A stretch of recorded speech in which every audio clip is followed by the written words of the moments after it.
기도하겠습니다. 은혜와 소망의 하나님, 죽음을 넘어 부활의 소망을 주시고 재림의 약속으로 우리를 위로하여 주시는 주님의 이름을 찬양합니다.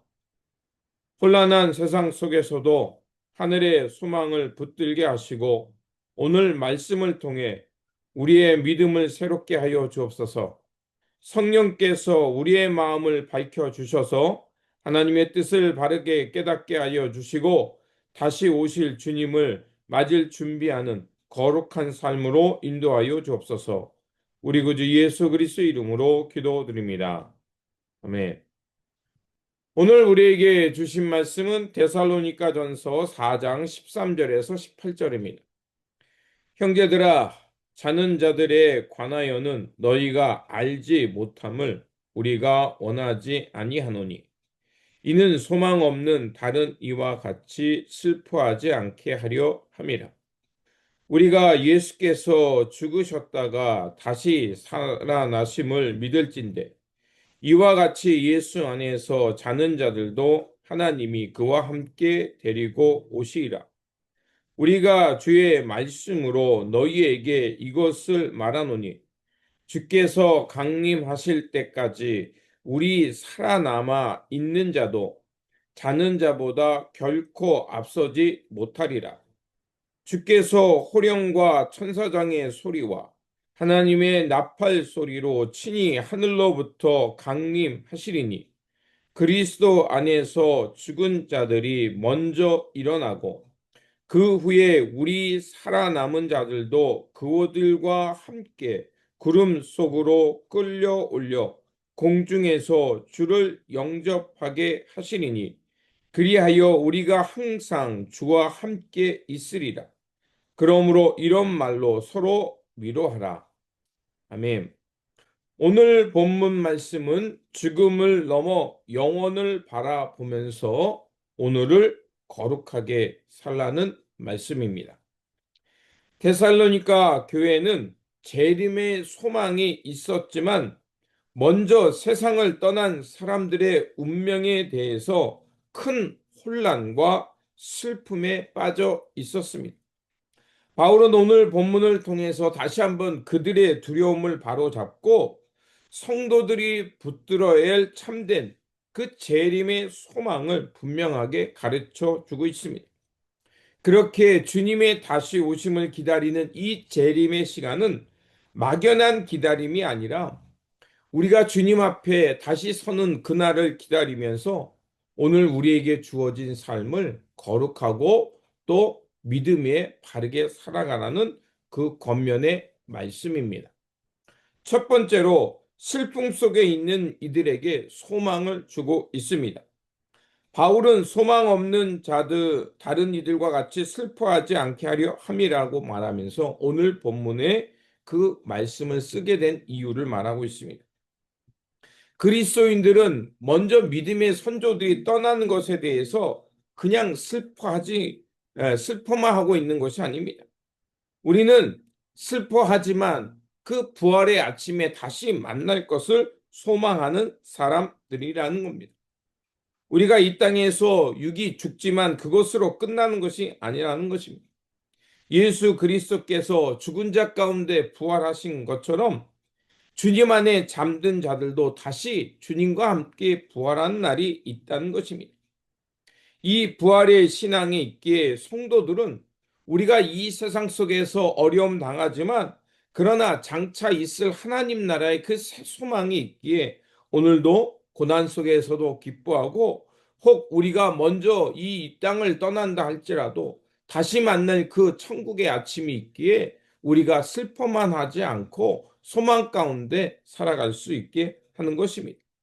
그렇게 우리의 눈은 예수 그리스도의 죽음의 무덤에 있는 것이 아니라 부활하시고 다시 오실 그 주님을 바라보는 곳에 우리의 눈과 마음을 두어야 할 것입니다. 두 번째로 재림은 하나님의 역사 속에서 분명하게 드러날 것이라고 말해주고 있습니다.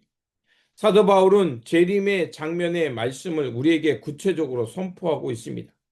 주님께서 다시 오실 때 하늘로부터 강림하시고 천사장의 소리와 하나님의 나팔 소리가 울리면서 먼저 우리보다 떠났던 믿음의 선조들이 다시 일어나고 그 후에 우리도 주님과 함께 일어나서 그 하나님을 영접하게 될 것이라고 말하고 있습니다.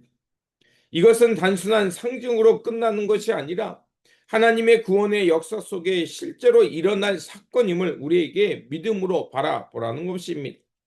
그렇게 예수 그리스도의 다시 오심은 교회의 소망이며 이제 하나님께서 이 땅에 구원을 완성하실 그 역사적 사건임을 말하고 있습니다. 그렇게 오늘 우리 삶은 현실만 바라보고 살아가는 삶이 아니라 마침내 하나님께서 이 땅에 평화의 왕으로 구세주로 다시 오셔서 진정한 평화와 돌봄의 세상, 참 생명만 가득한 세상으로 이루실 날을 믿고 기다리는 이 소망의 백성임을 기억해야 할 것입니다. 세 번째로, 그렇게 이 영원한 소망을 가진 사람으로서 그 거룩한 삶을 살라고 우리에게 말해주고 있습니다. 바울은 이렇게 말합니다. 그리하여 우리가 항상 주와 함께 있으리라 라고 선언합니다. 재림의 핵심은 지금 자체보다 주님의 영광 가운데 함께할, 그래서 온전한 생명이 이루어질 그날을 바라보는 것입니다. 그래서 사도 바울은 이렇게 말합니다. 그러므로 이러한 말로 서로 위로하라고 말합니다. 재림의 신앙은 도피하는 것이 아니라 오늘 우리에게 주어진 삶 속에서 믿음으로 말씀으로 어떻게 거룩하게 살아가야 하는지를 알게 하는 그 신앙의 원동력이라는 것입니다. 우리는 재림의 그 아침에 다시 만나 하나님 앞에 거룩한 존재로 설 것을 믿기 때문에 결코 이 땅에서 죄와 불의와 타협하지 않고 세상 가치보다 하나님 나라의 우선순위를 두고 살아가는 삶입니다. 그리고 재림을 기다린다는 것은 오늘 우리가 매일매일 주어진 삶 속에서 그날을 기억하며 깨어있는 삶을 말하는 것입니다. 그렇게 주님의 다시 오심을 알고 기다리는 사람은 오늘이라는 시간을 함부로 살아갈 수 없습니다. 우리는 죽음이 있지만 그러나 그것 때문에 절망하고 슬퍼하는 것을 끝나는 것이 아니라 예수 그리스도께서 다시 오는 그 재림의 날에 우리가 함께 다시 만날 것을 소망하면서 오늘도 우리는 그때를 기다리며 소망 가운데 살아가고 있는 사람입니다. 그렇게 다시 오실 주님을 바라보면서 우리에게 주어진 삶 속에서 어떻게 그 깨어 살며 거룩하게 살 것인가를 생각하며 살아야 합니다. 그렇게 오늘도 우리에게 주어진 삶 속에서 슬픔이 있지만 그러나 그 속에서 소망을 붙들고 환난 속에서 하나님의 약속을 신뢰하면서 이 주어진 이 현실 속에서 하나님의 영원한 것, 이 땅에서 사라지지 않는 것을 붙들고 살아가는 저와 여러분 재림의 신앙을 갖는 삶이 되시기를 주님의 이름으로 축원드립니다. 기도하겠습니다. 소망의 하나님, 재림의 약속으로 우리를 위로하여 주시고 영원한 하나님 나라를 바라보게 하시니 감사드립니다. 세상 염려와 두려움에 의해서 우리의 마음이 슬픔 속에 빠지지 않게 하시고 다시 오실 주님을 기다리면서 우리에게 주어진 삶을 거룩한 삶으로 채워가게 하여 주옵소서.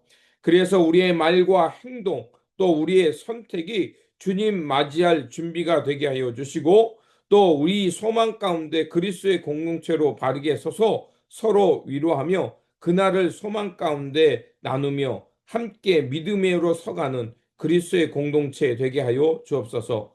오늘도 살아서 역사하시며 하나님 나라의 소망으로 이끌어 주시는 우리 구주 예수 그리스도 이름으로 기도드립니다. 아멘.